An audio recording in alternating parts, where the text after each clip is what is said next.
Hey, did you guys know that in college they are teaching that socialism is good and capitalism is bad?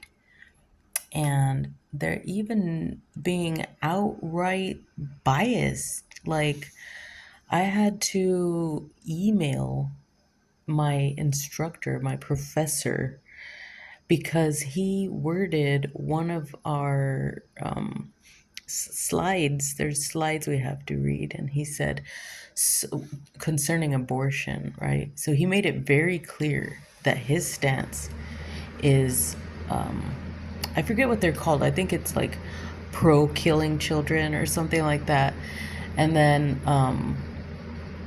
but he made that very clear by saying the so-called heartbeat laws. And I was like, wait a minute.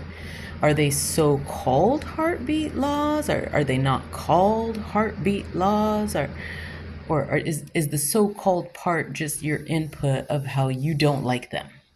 And for all these semesters that I've been going to school, I have been quiet a lot about the bias and the strange promotion of hatred towards Christianity, and even promotion of Satanism itself, like as far as the symbolism that I've seen in the college. And I'm talking about Cypress College in Southern California. So when you walk into one of these giant rooms in the college in one of the buildings, there's like four or five pictures on the wall, I guess, of students, in photography and what they've taken a picture of. And one of them was a guy with his shirt with a pentagram on the front. And it wasn't his face, it was a picture, a giant picture of his shirt. And I was just like, that's strange. Why are they promoting that? That's so weird. But whatever. I have a life to live and I have to move the freak on. I have to try to keep living. So then I started taking my classes, and then I started noticing that some professors were just outright promoting the hatred in the wording of their actual notations in the classroom. And I was like, why is this okay? How come nobody else is noticing this? I mean, even if you're not a Christian, you would still notice that, like, the scapegoat right now is the Christians. And then I'm just like, oh my God, what the heck? And then I get to this class, social problems. It's a socialist, not socialist. It's a sociology class. And, right when I seen that instructor being biased, I was done. I was like, that's it. I'm sorry. But I'm going to have to say something. Why? Because if you are against the people who are against the killing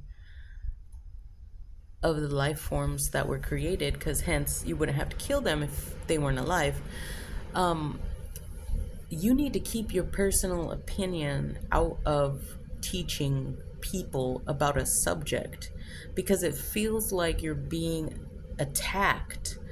It feels like an invasion, like an intrusion, like a violation, when somebody who is supposed to be taking an unbiased stance in their approach to teaching you something, and obviously makes it very obvious what their stance is on the whole thing.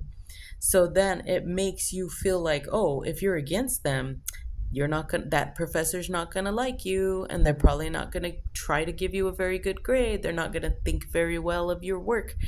And it's not just that it's wrong. You know what I'm saying? Yes, it's wrong. But when we really assess what is it that behaviors that are done purposefully, and even if it is just not caring, they just don't care, it's still harmful. So in this book, in the socialism, it basically says socialism is just this wonderful thing. It's equitably distributing products. And then in capitalism, it's the inevitable outcome is a highly unjust and unequitable distribution of resources.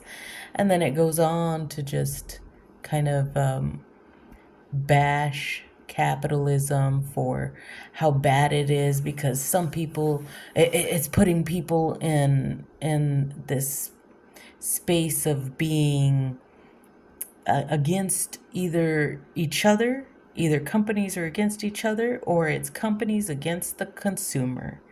And that's just wrong. And I'm like, okay.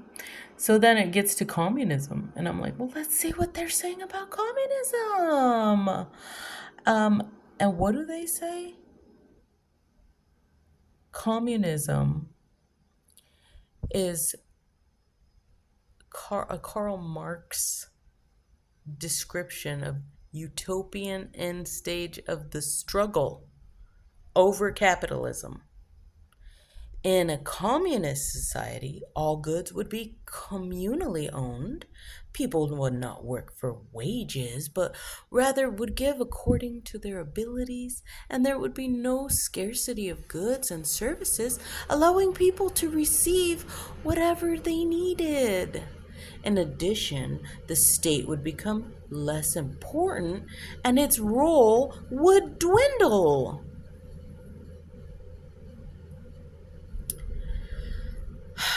And then it moves into the mixed economies. And I'm like, wait a minute. Like, what are you promoting here? Because it certainly doesn't feel unbiased. It's extremely biased. Like, oh, sometimes I don't know. I'm just like, well, what am I going to do about it? I can't fight everybody. Like, I can't try to point things out, like every single little thing, or I'm just gonna have misery and difficulty throughout my whole life. So all I'm gonna do is try to learn whatever it is that I can learn about what is going on here where I'm at, as far as how can I possibly put my life, what does God want me to do with my life in approach to living here in this place, because that's all that I believe really has to be addressed when you're thinking about what horrors are going on in the world.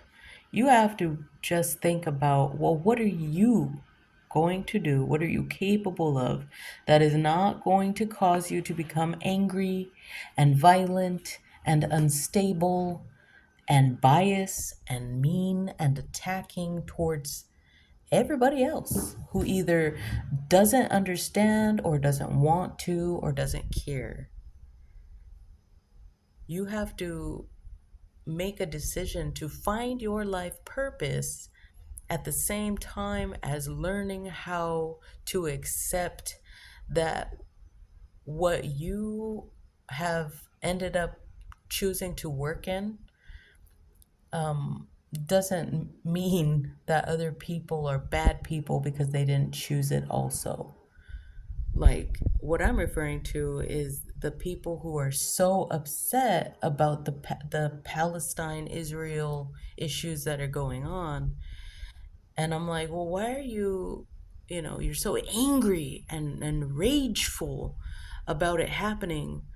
But like a couple years ago, it was coming out that there was major child trafficking being revealed that had been going on since a long time. And nobody raged, nobody got angry, nobody, blocked any roads to try to stand against the fact that there's children being brutalized. And not just by regular people, people in leadership positions. That is a huge, huge indicator of what we would call here is social reform. It needs to be changed.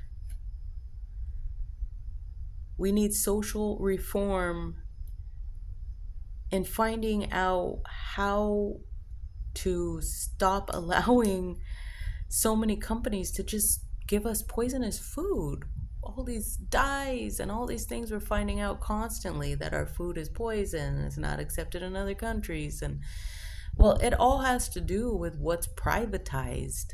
If prisons and hospitals are privatized, that means crime and unhealthiness is somebody's business to promote those things.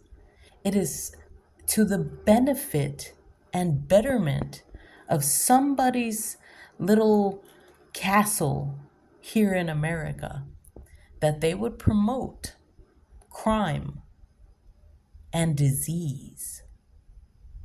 And people need to really think about what that implies. What does that mean? That means that our system currently promotes evil, and our leaders are running a racket, a game that they know they're pretending for many years is designed to give power to the people to unite and to be able to work together to have a better society. But the reality is, we've been in this societal structure for a very long time.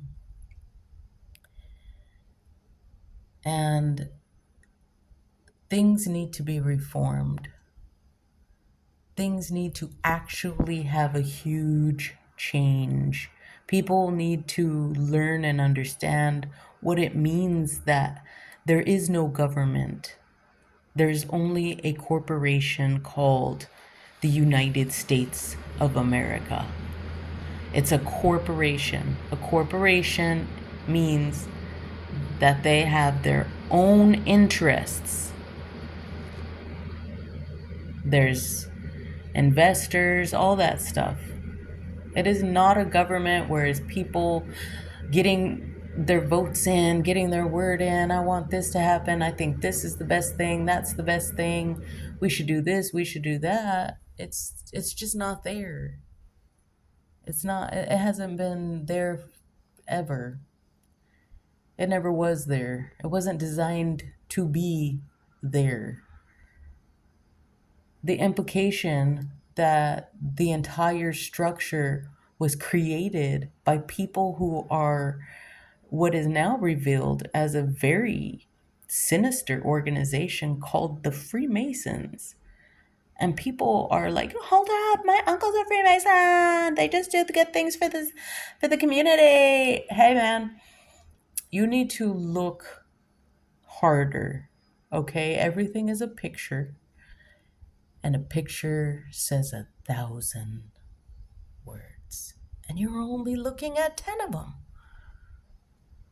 You got to remember, if people are doing good deeds, sometimes it's not because they just want to do good deeds.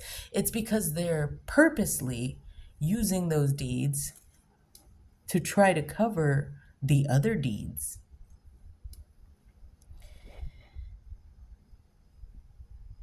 So,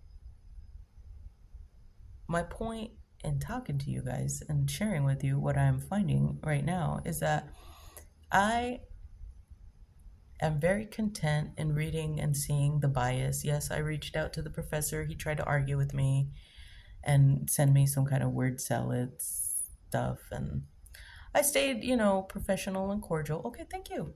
Thank you. Yeah, no. Mm-mm. Everything you're saying is completely off subject because you're trying to not answer what I asked you. But hey, no biggie. All I was doing was showing you to yourself. And the point of it is that I feel so wonderful to finally know what my life purpose is. And I'm pursuing it every day. It feels great. Even when my body is hurting or I'm tired and I would like to not have to get up, I would like to just go back to sleep. Even when I'm not making that much money, I'm still doing quality work because my work is who I am, and what I put out is a reflection on the source of who I am. And my life purpose stems from the source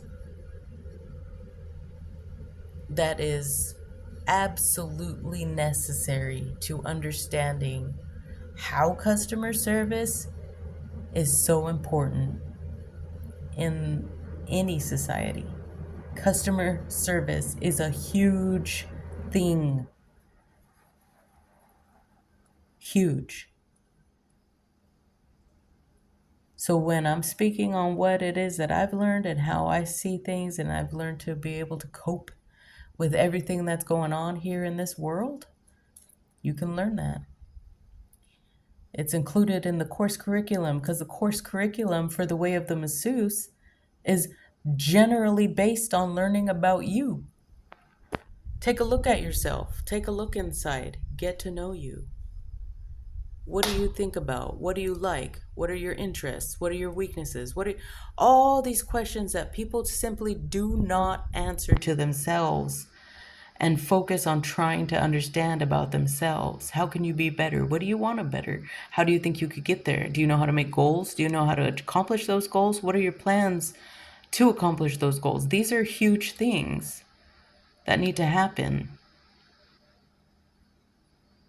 So the next step for the goals of My Spa Paradise is that I will create digital links, a digital link to have to send the massage course in its entirety to people around the world, um, and also provide the certificate and the instructions, everything that comes with it. But right now, I am at the first step where I am doing private house calls to teach people how to massage.